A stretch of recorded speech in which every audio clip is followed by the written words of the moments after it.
तर मित्रांनो, आज आपला नेक्स्ट टॉपिक इंडेक्सनुसार जो नेक्स्ट टॉपिक येतो त्याचं नाव आहे energy of particle performing simple harmonic motion. बरोबर आहे. जो पार्टिकल सिंपल हार्मोनिक मोशन करतोय त्याच्या वेलॉसिटीचं, त्याच्या ॲक्सेलरेशनचं, त्याच्या डिस्प्लेसमेंटचं, ठीक आहे, टाइम आणि एक्सच्या फॉर्ममधले इक्वेशन्स काढले आपण. पण जो पार्टिकल मोशन करतोय त्याच्याकडे एनर्जीचे पण फॉर्म्स राहतात, एनर्जीचे पण फॉर्म्स राहतात किंवा त्याच्याकडे एनर्जी पण राहते ना. मग आता या पर्टिक्युलर टॉपिकमध्ये आपल्याला जो पार्टिकल सिंपल हार्मोनिक मोशन करतोय त्याचे कायनेटिक एनर्जी, त्याचे ग्राफ्स, ठीक आहे, त्याची पोटेन्शियल एनर्जी आणि त्याचा ग्राफ, ह्या गोष्टी अभ्यासायच्या आहेत. ओके, ठीक आहे, क्लिअर आहे. पोटेन्शियल एनर्जी आणि कायनेटिक एनर्जी दोनच एनर्जीचे फॉर्म माहिती आहेत ना आम्हाला. ठीक आहे, energy of particle performing SHM. मग एनर्जी मध्ये काय, बेसिकली ह्या एनर्जीला टोटल एनर्जी म्हणायचं. म्हणजे आपल्याला बेसिकली काय करायचं आहे की टोटल एनर्जी पाहायची आहे त्याची किती आहे. पण टोटल एनर्जी काढण्याआधी पहिले आपल्याला पोटेन्शियल एनर्जी काढावं लागेल, कायनेटिक एनर्जी काढावं लागेल आणि त्याच्यानंतर त्यांना ऍड करावं लागते ना. ठीक आहे. सो टॉपिकचं जे आपल्या आजचा जो टॉपिक आहे आपला energy of particle performing SHM, तर त्याला total energy of particle performing simple harmonic motion असं म्हणायचं. पण त्या टोटल एनर्जीला भेटण्यासाठी ते आपल्याला मिळण्याआधी पहिले आपल्याला केई आणि पी काढावे लागतील. तर आजच्या पर्टिक्युलर सेक्शनमध्ये मला potential energy of particle which is performing simple harmonic motion काढायचं. नेक्स्ट याचाच पार्ट 2 कायनेटिक एनर्जीचा राहील. त्याच्यानंतर मी त्या दोघांना कंबाईन करून टोटल एनर्जी आणि त्याचे ग्राफ्स देईन. ओके, ठीक आहे. तर आपण चालू करूयात potential energy of particle which is performing आता सिंपल हार्मोनिक मोशन. मला सुरुवातीला पोटेन्शियल एनर्जीचा कन्सेप्ट पुन्हा एकदा तुम्हाला रिवाइज करायचा. पोटेन्शियल एनर्जी, ठीक आहे, potential energy P is equal to mgh. आपण हा फॉर्म्युला सांगितलेला नाहीये 11th स्टँडर्ड मध्ये पोटेन्शियल एनर्जीचा. ठीक आहे, व्यवस्थित तुमचा कन्सेप्ट मी क्लिअर केला होता किंवा आपण बघितलं होतं. आपल्याला असं लक्षात आलं होतं की पोटेन्शियल एनर्जी नाही, आपल्याकडे change in potential energy is equal to negative of work done by conservative force. हा फॉर्म्युला करेक्ट आहे सर. ठीक आहे, आणि या फॉर्म्युल्याचाच एक भाग म्हणजे mgh असा आहे. मग आता आपल्याला हा फॉर्म्युला कन्सिडर करावा लागेल किंवा यावरनं सगळे कन्सेप्ट येतील. ठीक आहे, हा 10th पर्यंत काम करणारा फॉर्म्युला होता. ठीक आहे, बरं हे का बरं सांगतोय सर मी, याचं कारण असं आहे की जनरली मुलांना एसएचएम असू द्या नाही तर कोणताही टॉपिक असू द्या, कायनेटिक एनर्जी हा कन्सेप्ट फार लवकर कळते, पोटेन्शियल एनर्जीनं कळत नाही. तो न कळण्यापाठीमागे पोटेन्शियल एनर्जीचे चुकीचे कन्सेप्ट आमच्या डोक्यात असतात. त्यामुळे मी सुरुवातीला हे घेतलं, टेक्स्टबुकमध्ये पहिले कायनेटिक एनर्जी काढून दाखवलेली आहे, ती फार सोपी आहे. ठीक आहे, ते समजतं सगळ्यांना, त्याचे ग्राफही कळतात. पोटेन्शियल एनर्जी थोडंसं डिफिकल्ट वाटते म्हणून मी ते आधी घेतलं. ठीक आहे, थोडासा या व्हिडिओची लेंथ जास्तही राहू शकते कारण आम्हाला हा कन्सेप्टही कळायला पाहिजे ना. कारण आता जे 11thला होते त्यांना हे माहिती आहे सगळे मी काय म्हणतोय ते. पण बरेचसे जे नवीन कॅन्डिडेट आहेत त्यांना हे थोडंसं कन्फ्युज होत असेल की आम्हाला हे माहिती होतं सर, हे तर माहितच नाही आम्हाला. तर सगळा कन्सेप्ट सांगणार नाहीये मी, ते क्लासमध्येच होईल. पण मला थोडंसं तुम्हाला पोटेन्शियल एनर्जीचं बेसिक सांगायचं आहे, जे 11thला होते त्यांनाही रिवाइज होईल. बघा, पोटेन्शियल एनर्जीचं काय कन्सेप्ट असतो. ठीक आहे, potential energy is equal to negative of work done by conservative force. आता कन्झर्वेटिव्ह फोर्स म्हणजे काय सर, तर मी जास्त कन्फ्यूज करण्याच्या ऐवजी आपल्याकडे जो स्प्रिंग फोर्स आहे किंवा रिस्टोरिंग फोर्स आहे त्याला ना कन्झर्वेटिव्ह फोर्स म्हणतो. ग्रॅव्हिटेशनल फोर्सही कन्झर्वेटिव्ह राहतो, बरोबर आहे की नाही. म्हणजे path independent forces are called as conservative force. आणि अशा कन्झर्वेटिव्ह फोर्समुळं जे वर्क डन होते ना त्या वर्क डनला पोटेन्शियल एनर्जी म्हणतो. क्लिअर आहे का. नवीन विद्यार्थ्यांसाठी पोटेन्शियल एनर्जीचा कन्सेप्ट क्लिअर करतोय मी. पोटेन्शियल एनर्जी म्हणजे mgh हे डोक्यातून काढून टाका. पोटेन्शियल एनर्जी म्हणजे काय असं जर कोणी विचारलं किंवा पोटेन्शियल एनर्जी म्हणजे काय असा तुमच्या मनात प्रश्न आला तर सांगायचं म्हणाला की पोटेन्शियल एनर्जी म्हणजे वर्क डन. काय म्हणतोय मी, पोटेन्शियल एनर्जी म्हणजे वर्क डन. पण कोणतं वर्क डन, कन्झर्वेटिव्ह फोर्समुळे झालेलं, नॉन कन्झर्वेटिव्ह फोर्सेसमुळे झालेलं नाही. ठीक आहे, आता थोडंसं जास्त कन्फ्यूज होईल त्यामुळे मी त्यात जात नाही. ठीक आहे, तर क्लिअर आहे ना. आमचा जो फोर्स आहे स्प्रिंग फोर्स किंवा रिस्टोरिंग फोर्स आपण त्याला म्हणत असतो F, तो कन्झर्वेटिव्ह फोर्स आहे. मग त्याच्यामुळे जे वर्क डन होते, ठीक आहे, तर त्या वर्क डनला पोटेन्शियल एनर्जी म्हणतात. ठीक आहे, मला वाटतं आता हा पोटेन्शियल एनर्जीचा कन्सेप्ट ठीक आहे इथपर्यंतच आहे, एवढा मी सांगितला. आता मी थोडंसं डेरिव्हेशन मध्ये समोर जातो. ठीक आहे, मग आता मला सांगा, ठीक आहे, जर पार्टिकल मीन पोझिशनला इथे होता, परत हा एक्स्ट्रीम पॉझिटिव्ह, ही negative, right extreme, left extreme, त्याचा मोशन तर चालू आहे ना. त्याचं मोशन असं टू अँड फ्रो चालू आहे. मी कोणता तरी एक रँडम पॉइंट P घेतला आणि या रॅन्डम पॉईंटला ना त्याला तो थांबलेला आहे असं कन्सिडर केलं. तुम्हाला लक्षात येते का, मीन पॉईंटच्या अबाउट तो टू अँड फ्रो होतोय, पण मी काय केलं त्याचा स्नॅपशॉट घेतला. ठीक आहे, त्याचं मोशन तर चालू आहे ना, मी त्याचा स्नॅपशॉट घेतला. स्नॅपशॉट घेतल्यानंतर मला असं लक्षात आलं की काहीतरी पॉईंट पी ला, ठीक आहे, रॅन्डम पॉईंट कुठे असू शकतो, तो इथे असू शकतो, इथे असू शकतो, इथे असू शकतो, इथे असू शकतो, इथे असू शकतो, कुठल्या तरी रॅन्डम पॉईंट पी ला तो स्नॅपशॉट घेतल्यामुळे थांबला ना. मग आता थांबला तर आता आपण याच्यावरती याला कन्सिडर करतोय. मला सांगा याच्यावरती रिस्टोरिंग फोर्स कुठल्या डायरेक्शनला ऍक्ट राहणार आहे, इकडे राहणार आहे. हा झाला ना एफ आय. ठीक आहे, रिस्टोरिंग फोर्सला तर नेहमी त्याला मीन पोझिशनकडे घेऊन जायचं असतं आणि ही प्रॉपर्टी यायची, ही डेफिनेशन मध्ये क्लिअर झाली आहे. ठीक आहे, मग मला सांगा रिस्टोरिंग फोर्सला त्याला इकडे घेऊन जायचं आहे. ठीक आहे, आणि आपण जर का त्याला small displacement DX small displacement जर असं पुढे ढकललं तर इथं वर्क डन करावं लागेल की नाही, करावं लागेल. तुम्ही एक गोष्ट लक्षात घ्या, पोटेन्शियल एनर्जीचा कन्सेप्ट ज्या ज्या वेळेस येते त्या वेळेस पहिले वर्क डन कशा पद्धतीने होते ते कन्सिडर करावं लागत असतं किंवा त्याला पहिले समजून घ्यावं लागत असतं. आणि ते जे वर्क डन मिळालं आम्हाला त्यालाच आम्ही पोटेन्शियल एनर्जी म्हणत असतो, वेगळं नाहीये पोटेन्शियल एनर्जी. मग इथं वर्क डन करतोय पार्टिकल, कशा पद्धतीने वर्क डन करतोय सर. ठीक आहे, तर against the application of this external force म्हणण्याच्या ऐवजी इथं मी याला रिस्टोरिंग फोर्स म्हणाले. म्हणजे फोर्सला तर या पॉइंटला आपण कन्सिडर केलं, या पॉइंटला असताना पार्टिकल फोर्सला तर त्याला मीन पोझिशनकडे घेऊन जायचं आहे, पण आपण समोर थोडंसं त्याला ढकललं डीएक्स एवढं. आणि तुम्हाला माहिती आहे डीएक्स म्हणजे डिफरन्शियल डिस्प्लेसमेंट किंवा त्याला आपण म्हणत असतो युनिट डिस्प्लेसमेंट, म्हणजे युनिट पार्ट आहे तो पूर्ण पार्टचा. ठीक आहे, त्याच्यात जात नाही आता. मग मला सांगा फोर्सला इकडे घेऊन जायचंय, तुम्ही त्याला त्याच्या विरुद्ध घेऊन जाताय, फोर्सच्या विरुद्ध घेऊन जाताय, वर्क डन होईल ना, वर्क डन. मग वर्क डन जे हे होईल डीएक्स साठी जे होईल ते डीडब्ल्यू होईल आणि त्या वर्क डनला आम्ही पोटेन्शियल एनर्जी म्हणत असतो. ठीक आहे, क्लिअर आहे का. बघा हे डेरिव्हेशन सोपं आहे, हा कन्सेप्ट अवघड आहे, हे समजणं अवघड आहे. ठीक आहे, या प्लॅटफॉर्मवर त्यापेक्षाही अवघड आहे. ठीक आहे, मी काय म्हणतोय बघा, एक वेगळ्या पद्धतीने सांगतोय. मला काय म्हणायचंय, तुम्ही स्प्रिंग घ्या, स्प्रिंगला असं कॉम्प्रेस करा आणि अशा क्लिपच्या मदतीने त्याला कॉम्प्रेसच ठेवा आणि लॉकडाऊन झाल्यानंतर उघडा. बघा ती स्प्रिंग अशी, ठीक आहे, अशी व्हायब्रेट होईल ना अशी जोरात.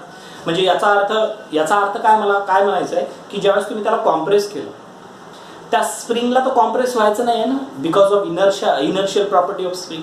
तरी सुद्धा तुम्ही त्याला फोर्स लावून कॉम्प्रेस केलं. मग फोर्स लावून कॉम्प्रेस केलं म्हणजे त्याच्यामध्ये वर्क डन झालं सर, आणि ते वर्क डन म्हणजे त्या स्प्रिंगमध्ये तयार झालेली पोटेन्शियल एनर्जी. आणि ते वर्क डन किंवा ती पोटेन्शियल एनर्जी अशी वेस्ट नसते. ठीक आहे, आपण लॉकडाऊन झाल्यानंतर त्याला उघडल्यानंतर ती असं व्हायब्रेट होते ना किंवा उडते ना स्प्रिंग. मग उडते म्हणजे त्याच्यात एनर्जी होती ना सर, एनर्जीचं असं कन्झर्वेशन होत असते बिकॉज ऑफ वर्क डन. ठीक आहे, क्लिअर आहे का. मग आता तुम्हाला लक्षात आलं असेल किंवा आपण ग्रॅव्हिटेशनलच्या फॉर्ममध्ये त्याला व्यवस्थित समजू शकतो. बघा इथे असताना म्हणजे ग्राउंडवर असताना पार्टिकलची पोटेन्शियल एनर्जी किती आहे, 0. तुमच्या MgH या फॉर्म्युल्यानुसार सुद्धा अर्थच्या सरफेसवर ठेवलेल्या ऑब्जेक्टची पोटेन्शियल एनर्जी किती असते, mgh ना. तर H 0 झाला सरफेसवर आहे म्हणून, तर मग तुम्ही 0 म्हणता. मग याला जर आम्ही काहीतरी हाईट 1 मीटरला वरती घेऊन गेलो तर याची mgh नुसार आता पोटेन्शियल एनर्जी वाढली. तर ग्रॅव्हिटेशनल फोर्सला त्याला खाली घेऊन जायचं ना, या फोर्सच्या तुम्ही विरुद्ध घेऊन जाताय आणि विरुद्ध घेऊन जाताय म्हणून मग ते वर्क डन होते, वर्क डन. आणि ते वर्क डन म्हणजे पोटेन्शियल एनर्जी. मला वाटतं आता हे एवढं इथे सफिशियंट आहे. जर नसेल कळालं तर मी ते ठीक आहे क्लासमध्येच क्लिअर करतो. 11च्या मुलांना मात्र काही अडचण येणार नाही, कारण हे बऱ्याच वेळेस झालं आहे आमचं. आता काय ठेवायचं डोक्यामध्ये एवढंच की वर्क डन जर होत असेल तर पोटेन्शियल एनर्जी म्हणत असतो आपण त्याला. मग इथून इथपर्यंत जर पार्टिकल मी डिस्प्लेस केला किंवा कन्सिडर केलं की इथे आहे तो आणि डीएक्स त्याला डिफरन्शियल डिस्प्लेसमेंट मी त्याचं कन्सिडर केलं, तर इथून इथपर्यंत आणण्यासाठी या फोर्सच्या अगेन्स्ट झाला तर मग इथे डिफरन्शियल वर्क डन होईल सर, डीडब्ल्यू होईल आणि या वर्क डनलाच पोटेन्शियल एनर्जी म्हणतात. क्लिअर आहे. ठीक आहे, चला आता डेरिव्हेशन वरती या. वर्क डनचा फॉर्म्युला काय, force into displacement into cos of theta.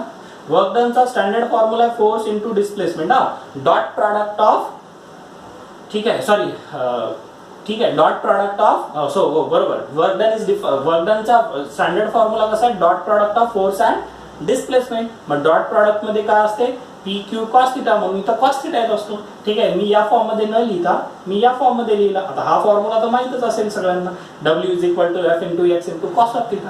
पण हा फॉर्म्युला फोर्स ज्यावेळेस कॉन्स्टंट असतो त्यावेळेसचा आहे.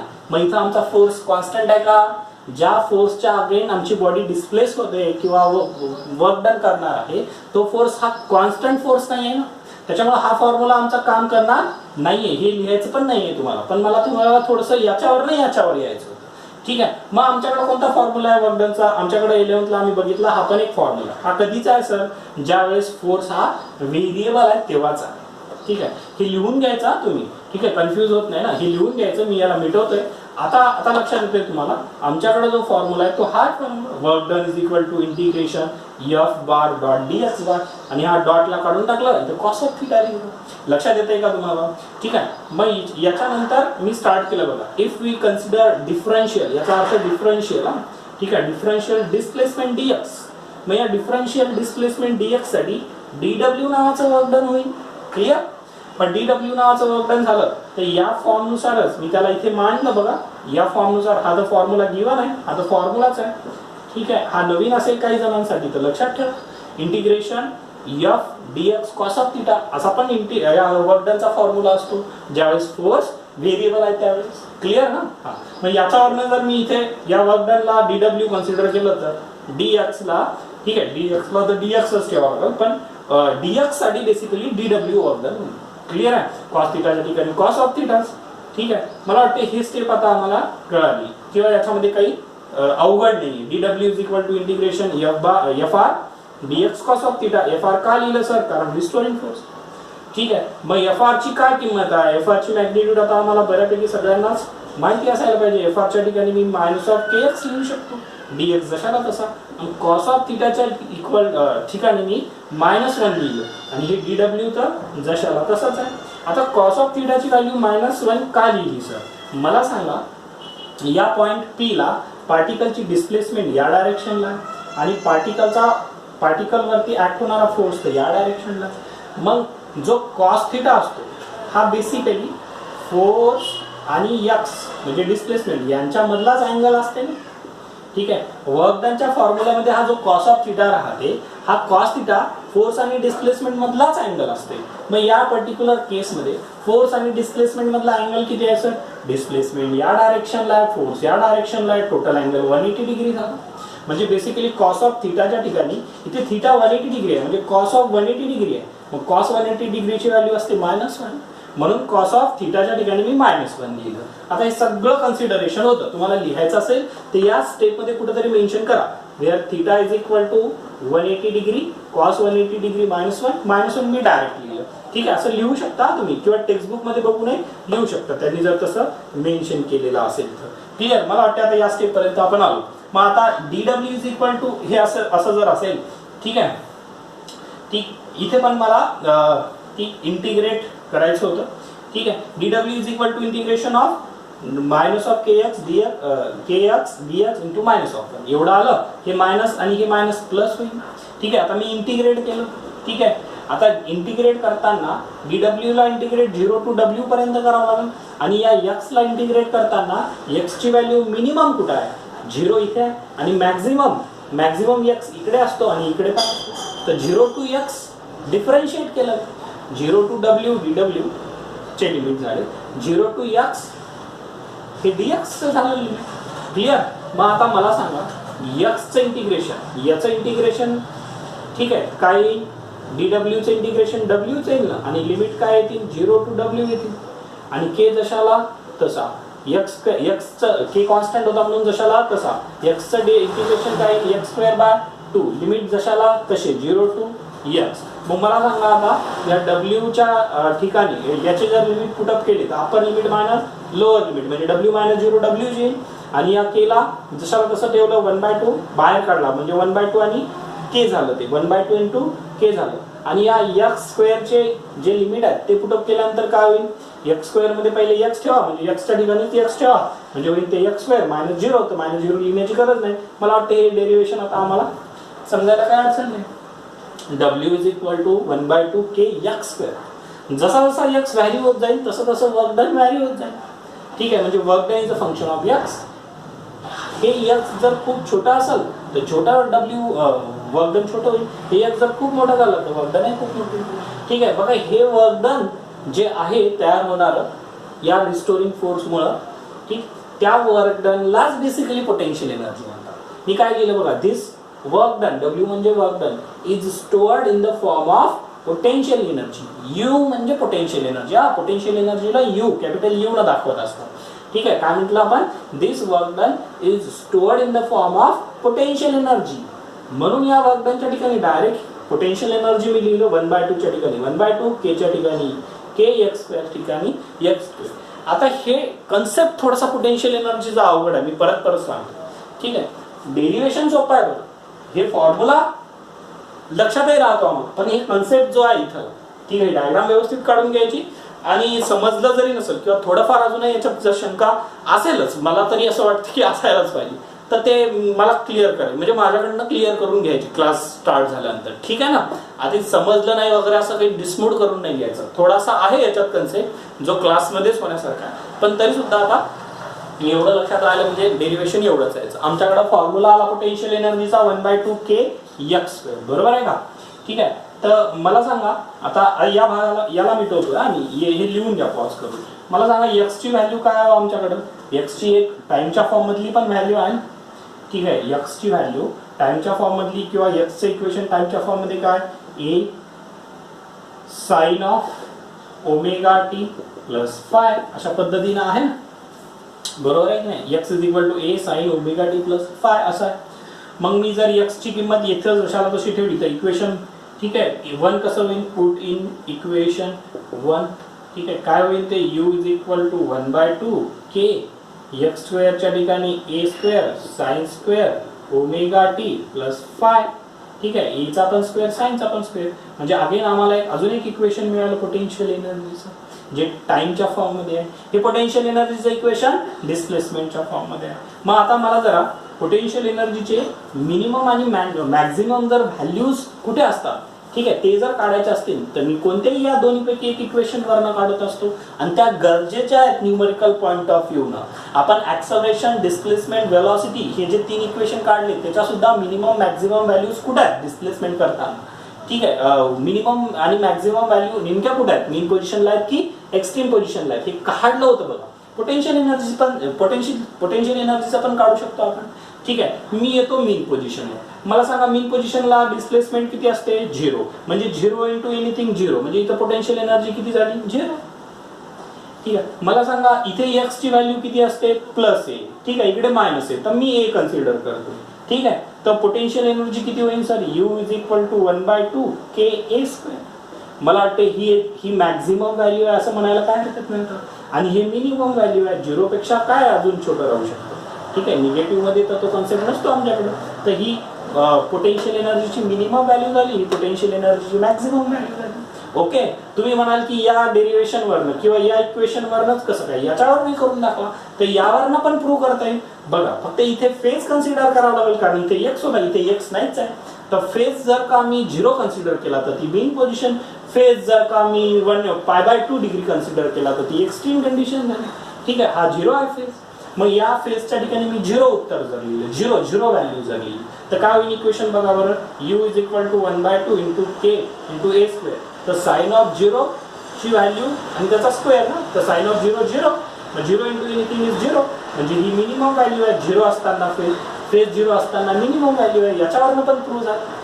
ठीक आहे, फेज π/2 असताना किती येईल sir, 1/2 k a square. Sign π/2 1 चा स्क्वेअर 1च असतं, म्हणजे 1/2 के ए स्क्वेअर. याचा अर्थ फेज 90 असताना पोटेन्शियल एनर्जी किती आहे, 1/2 के ए स्क्वेअर. म्हणजे या इक्वेशन वर नाही, बरोबर आहे. हे सगळं व्यवस्थित लिहून घ्या, हे सगळं व्यवस्थित लिहून घ्या. मी थोडस आता ग्राफ बद्दल बोलणार आहोत, ग्राफ बद्दल बोलणार आहोत.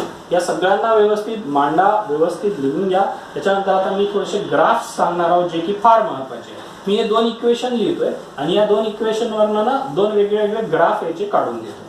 ठीक आहे, हे जे इक्वेशन आपल्याला मिळालं होतं याच्यावरनं एक ग्राफ येईल आणि या इक्वेशन वरनं ग्राफ येईल. ठीक आहे, पहिले याच्यावरचा ग्राफ काढून दाखवतो. आता हे जे ग्राफ मी काढतोय हे सेपरेट काढतोय. पोटेन्शियल एनर्जी, त्याचे दोन्ही इक्वेशन, ठीक आहे, टाइम आणि डिस्प्लेसमेंटच्या फॉर्म मध्ये, आणि त्याचे दोन्ही ग्राफ्स असे सेपरेट काढतोय. टेक्स्ट बुक मध्ये त्यांनी पहिले पोटेन्शियल एनर्जी सांगितलं, कायनेटिक एनर्जी सांगितलं, मग टोटल एनर्जी सांगितलं, तिघांचे इक्वेशन सांगितले टाइम आणि डिस्प्लेसमेंट मधले, आणि एकत्रच ग्राफ दिला त्यांनी. ते कळत नाही थोडंसं, मी सेपरेट आणि त्याच्यानंतर एकत्र तेही सांगणार आहोत. ठीक आहे, आता याच्यावरनं जर मला ग्राफ काढायचा झाला, ठीक आहे, तर कशा पद्धतीने काढता येईल बघा बरं. ही झाली आपली मीन पोझिशन, बरोबर आहे.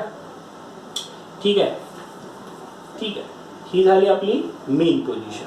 ठीक, इकडे ही एक्स आहे म्हणजे डिस्प्लेसमेंटची ॲक्सिस आहे एक्स मायनस एक्स, आणि या वाय ॲक्सिस वरती आपण ना पोटेन्शियल एनर्जी घेतोय, म्हणजे Y axis represent potential energy, x axis represents displacement. ठीक आहे, म्हणजे ग्राफ कसा आहे, potential energy versus x displacement, असा हा ग्राफ आहे. ठीक आहे, ओके. मग मला सांगा ही मी मीन पोझिशन म्हणू शकतो.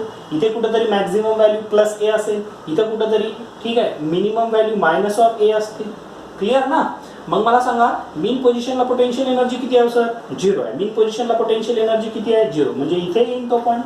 आता मॅक्झिमम पोझिशनला, म्हणजे ही मॅक्झिमम आहे पोझिशन त्याची, मॅक्झिममला पोटेन्शियलची किती व्हॅल्यू आहे, किंवा मॅक्झिमम म्हणण्यापेक्षा एक्स्ट्रीमला, मला एक्स्ट्रीमला म्हणायचं आहे, एक्स्ट्रीम पोझिशनला पोटेन्शियल एनर्जीची व्हॅल्यू किती आहे, मॅक्झिमम आहे 1/2 ka². आता के ची काहीतरी एक व्हॅल्यू राहील आणि ए ची पण एक काहीतरी व्हॅल्यू राहील, म्हणजे कॉन्स्टंट आहेत ना तो वजन, तर याचं काहीतरी एक उत्तर येईल ना. म्हणजे वाय ॲक्सिसवर पोटेन्शियल एनर्जी 1, 2 जूल, 3 जूल असं करत करत करत काहीतरी एक व्हॅल्यू राहील वाय ॲक्सिसवरची. ठीक आहे, कोणती, 1/2 ka². तर ही 1/2 ka² मॅक्झिमम आहे, म्हणजे इथे आहे तो पॉईंट. एक्स्ट्रीमला हा झाला पॉईंट, मिनिममला हा पॉईंट झाला, आणि लेफ्ट एक्स्ट्रीमला सुद्धा हीच व्हॅल्यू आहे 1/2. हे बेसिकली 1/2 ka² ही व्हॅल्यू आहे. आणि याच्यावरनं आपण एक्स्ट्रीमचा हा पॉईंट प्लॉट केला, इकडच्या एक्स्ट्रीमचा पण प्लॉट केला, म्हणजे मिनिममला इथे आहे. ठीक आहे, आणि एक्स्ट्रीमला ग्राफ इथे आहे असं. ठीक, अशा पद्धतीने म्हणजे बघा पोटेन्शियल एनर्जी ठीक आहे इथे मिनिमम ते मॅक्झिमम ना, म्हणजे वाढत वाढत वाढत वाढली, एकदम एकदम नाही वाढली ना, 0 आहे इथे मॅक्झिमम आहे. मग 0 पासून मॅक्झिमम होताना वाढत वाढत वाढत वाढत मॅक्झिमम झाली ना, म्हणजे बघा 0 पासून एक्स्ट्रीमला जाताना वाढत वाढत गेली ती. म्हणजे असा एक तुम्ही अशी एक कटोरी काढायची उलटी. ठीक आहे, अशी एक कटोरी उलटी काढायची. ठीक आहे, हे एक्स्ट्रीमला हे ठीक आहे, हे पण पॉझिटिव्ह एक्स्ट्रीम लेफ्ट एक्स्ट्रीम, हा ग्राफ आहे या इक्वेशनवरचा. याच्यावरचा कसा काढता येईल. ठीक आहे, तर याच्यावरचा काढण्यासाठी आपल्याला फेज कन्सिडर करावं लागेल, म्हणजे टाइम कन्सिडर करावं लागेल, कारण phase is a function of time. हे टी आहे, हे पोटेन्शियल एनर्जी आहे, म्हणजे इथे basically you potential energy versus time किंवा पोटेन्शियल एनर्जी वर्सेस फेजचा ग्राफ आहे. ठीक आहे, तर हे मिनिमम आहे आपलं, किंवा हा 0 डिग्री आहे. ठीक आहे, 0 डिग्री. त्याच्यानंतर हा π/2 डिग्री आहे, त्याच्यानंतर हा पाय डिग्री आहे, त्याच्यानंतर हा 3π/2 डिग्री आहे. ठीक आहे, आणि त्याच्यानंतर 2π आहे, तुम्हाला माहिती आहे. ठीक आहे, हे झालं 2π फॉर एक्झाम्पल. 2π झालं म्हणजे एक सायकल कंप्लीट झाली, आणि एका सायकलसाठीच आपण बेसिकली करत असतो. हे दिसतंय का व्यवस्थित. ओके, दिसतंय. ठीक आहे, मग मला सांगा 0 डिग्रीसाठी म्हणजे फेज 0 असताना पोटेन्शियल एनर्जी 0, म्हणजे इथे आहे तो. ठीक आहे ना, पोटेन्शियल एनर्जी इथे आहे. त्याच्यानंतर 90 डिग्रीला पोटेन्शियल एनर्जी मॅक्झिमम आहे बघा, म्हणजे इथे येतो मॅक्झिमम, इथे कुठेतरी असेल ना तो पॉईंट मॅक्झिममचा, म्हणजे हा झाला पॉईंट. ही मॅक्झिमम पोटेन्शियल एनर्जीची वाय ॲक्सिस वरची व्हॅल्यू प्लॉट कुठे केला मी, पॉईंट इथे केला, म्हणजे ग्राफ असा काढावा लागेल मला. ठीक आहे, वाढत वाढत गेला अशा पद्धतीने. ठीक, त्याच्यानंतर पायला किती झाली, पाय म्हणजे किती, परत इथंच गेलं ना, तर ते 0 होते, मीनला 0 आहे, म्हणजे परत 0ला जावं लागेल मला पायसाठी, म्हणजे अशा पद्धतीने खाली. त्याच्यानंतर 270, पाय नंतर 270 ना. ठीक आहे, 270 म्हणजे 3π/2. ठीक आहे, 3π/2. तर याला परत मॅक्झिमम होईल आता, म्हणजे याच्यासाठी परत याच पॉईंटला जावं लागेल मला मॅक्झिममला, म्हणजे हा झाला ग्राफ. त्याच्यानंतर परत 0, म्हणजे ग्राफ बघा कसा येतो. हा ग्राफ कशा पद्धतीने माहिती आहे का, मी तर थोडक्यात काढून दाखवतो. हा ग्राफ असा येतो, असं. क्लिअर ना, या पद्धतीने. आता तुम्ही म्हणसाल इथं मायनस का, मायनस नाही येणार, ते स्क्वेअर आहे ना साईन. ठीक आहे, म्हणजे साइन ऑफ 270 हे -1 आहे, मला मान्य आहे. ठीक आहे, साइन ऑफ 270 -1 आहे, मला मान्य आहे. म्हणजे इथली व्हॅल्यू 270 ची इथे टाकल्यानंतर -1 येईल ना, आणि -1चा स्क्वेअर 1च येईल. त्याच्यामुळं ग्राफ निगेटिव्ह मध्ये जाणारच नाही, स्क्वेअर आहे ना, स्क्वेअर. या साइन ऑफ अँगलची व्हॅल्यू पॉझिटिव्ह येऊ द्या, निगेटिव्ह येऊ द्या, स्क्वेअर असल्यामुळे पॉझिटिव्हच येईल ना, निगेटिव्ह मध्ये जाणारच नाही. ग्राफ असा येईल. ठीक आहे, पोटेन्शियल एनर्जी वर्सेस फेज, म्हणजे हे दोन ग्राफ अतिशय महत्वाचे, हे दोन इक्वेशन अतिशय महत्वाचे याच्यावरचा. ठीक आहे, याच्यावरती क्वेश्चन विचारलेले आहेत सीईटी मध्ये सुद्धा. मला वाटते याला जर आम्ही व्यवस्थित परत परत बघितलं आणि टेक्स्टबुक मध्ये बघितलं तर हे काही समजायला अवघड नाही. फक्त तुम्हाला अडचण कुठे येईल, म्हणजे नवीन कॅन्डिडेट आहेत त्यांना इथे थोडंसं अडचण येईल की ते वर्क डन म्हणजे पोटेन्शियल एनर्जी हे कसं काय म्हणताय, तर ते मी नंतर क्लिअर करतो. ओके, व्यवस्थित लिहून घ्या, ग्राफही व्यवस्थित काढा ठीक आहे, आणि सगळं लिहून घ्या व्यवस्थित. क्लिअर ना? मला वाटतं आता याच्यामध्ये काही राहिलं नाही. Thank you very much.